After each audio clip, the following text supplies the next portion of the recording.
Servus. That's hello in Bavarian for the non-locals.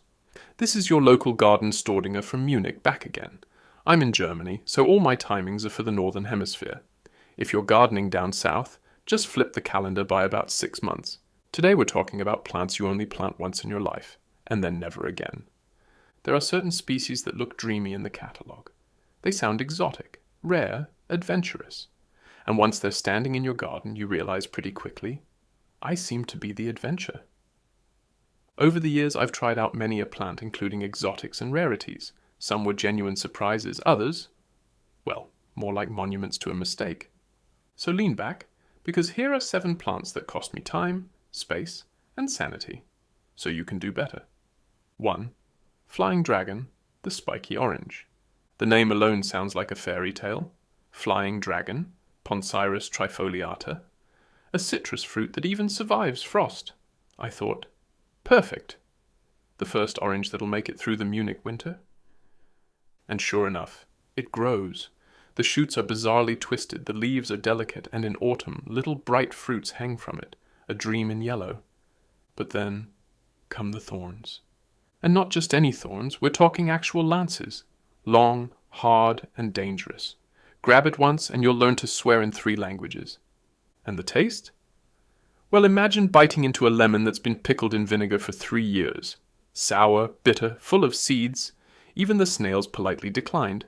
Yes, it's winter hardy, and yes, it works in milder regions, but it's more a rootstock for other citrus than an ornament for the garden. A tree that looks pretty but essentially just says, I could if I wanted to, but I won't. 2. Jujube, the Chinese date. The jujube, Ziziphus jujube, was a classic case of exotic. I must try that. It's advertised as the apple of the desert, a fruit that loves the sun, requires little care, and supposedly tastes as sweet as honey. So I planted it. It grew fast, strong, and instantly showed me during the first prune that it has thorns you could easily patch a tire with. In summer it bears small, round fruits that look like mini apples, and taste like them too, just without any excitement whatsoever. Here in Germany it only grows in warm regions. The Rhine Valley, the Palatinate, maybe wine-growing climates. In Bavaria, it just looks at you in October and says, I prefer it warm, thanks. And the best part, it sends out runners everywhere. The moment your back is turned, the next offshoot is suddenly standing next to the patio. A beautiful tree, yes, but one that teaches you to be very patient. 3. Kiwano/African horned melon, the spiky monster in the greenhouse. This one, Cucumis metuliferus, looked in the pictures like a fruit straight out of a science fiction movie, bright orange with spikes like little crowns. I thought, this is going to be my summer hit. Sowed it, watered it, cared for it, and then waited. And waited, and waited some more. 100 days later. A single fruit. Beautiful, but utterly flavorless. It tastes like a mix of cucumber, lime, and disappointed expectations. In Germany, it's only an annual, and only if you grant it a warm spot in the polytunnel. It needs heat, sun, patience, and in the end, you'd still rather taste summer with a normal cucumber. But hey, you live and learn. Today, I prefer to plant cucamelons, those small mini cucumbers that look like tiny watermelons. They reliably deliver, taste fresh, and you don't need a helmet to harvest them. 4.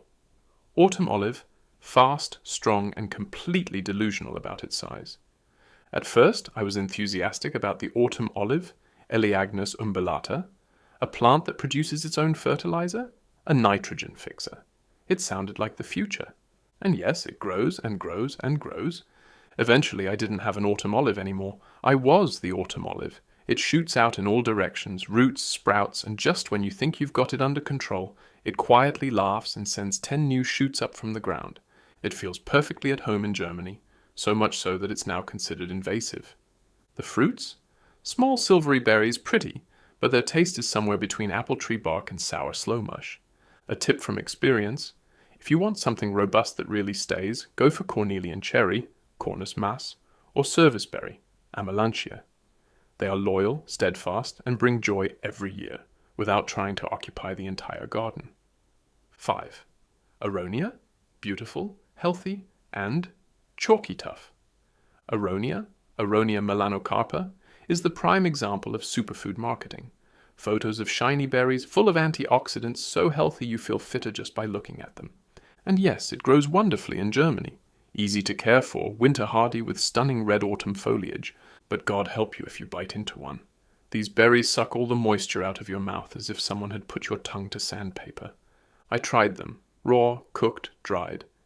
In the end I gifted them to the blackbirds, and even they had a moment of hesitation. Don't get me wrong, it's beautiful, it's useful, but it's not a plant for connoisseurs, it's for patient vitamin fans with a blender. 6. Japanese Raisin Tree, 8 Years of Hope. I admit it, the name alone was the reason. Raisin Tree, Havania dulcis. I pictured myself sitting under the tree snacking on raisins straight out of a fairy tale. Today I know fairy tales are shorter. The tree grows wonderfully, even quite beautifully in mild regions. But fruit? None. For years now. And the irony, you don't even eat the fruit. You eat the swollen stem remnants of the fruit. That's like praising the box the apple came in. I gave up at some point. The tree is still standing as a warning to everyone who plants too much hope. 7. Goji Berry, the superfood with super anger. Goji berries, the miracle cure from the Himalayas. Lycium barbarum. Yes, that's what they all say. But no one tells you that the plant will drive you insane. I planted it. It was happy. And then it took over the whole garden. Root runners everywhere. By the paths, between the perennials, and it even waved hello from the lawn. Service? I'm here. And the fruits? Raw? They taste like tomatoes that someone dipped in lukewarm tea. It grows perfectly fine in Germany, even in the frost, and that's exactly the problem. My tip, if you really want it, keep it only in a pot. Everything else ends in a decades-long game of hide-and-seek with a red rebel. Some plants are rare because they are difficult to cultivate. Others are rare because no one willingly plants them twice. I tried it and I regret nothing, but I'm also not planting them again. If you really want to enjoy your garden, bet on plants that reward you every year. Strawberries, blueberries, raspberries, physalis, medlar, cornelian cherry, they stay loyal, bloom beautifully, and taste like home. And now I'm curious, which plant was your biggest flop? Write it down below in the comments. Maybe it'll make it into part 2. If you liked the video, then subscribe, hit the bell, and share the video. And if you want to dive even deeper, check out my video, 15 perennial vegetables you only have to plant once. Until then, service your Garden-Staudinger. And don't forget, plant once, enjoy forever. Thanks for being here.